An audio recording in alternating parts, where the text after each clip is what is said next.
सकाळी डोळे उघडल्यापासून रात्री झोपेपर्यंत आपलं बोट सतत त्या मोबाईलच्या स्क्रीनवर स्क्रोल करत असतं, नाही का?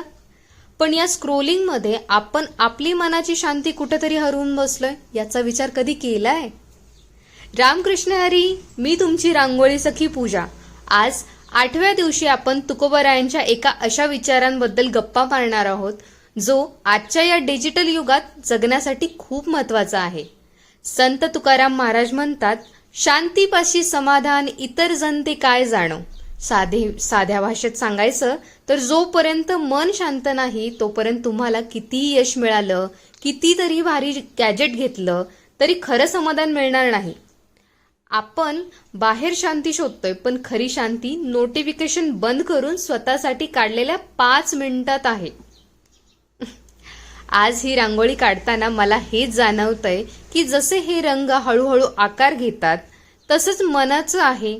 थोडा वेळ शांत बसून बघा, आयुष्यातले सगळे प्रश्न आपोआप सुटल्यासारखे वाटतील. आजच्या या धावपळीत स्वतःला फक्त 5 मिनिटं ऑफलाईन करून बघा. तुम्हाला काय वाटतंय? दिवसातला कोणता वेळ तुमच्यासाठी शांत असतो? मला कमेंटमध्ये नक्की सांगा. व्हिडिओ आवडला असेल तर लाईक करा आणि आपला उंबरठा परिवारात सामील होण्यासाठी सबस्क्राईब करायला विसरू नका हा. उद्या भेटूया एका नवीन विषयावर गप्पा मारण्यासाठी. रामकृष्ण हरी.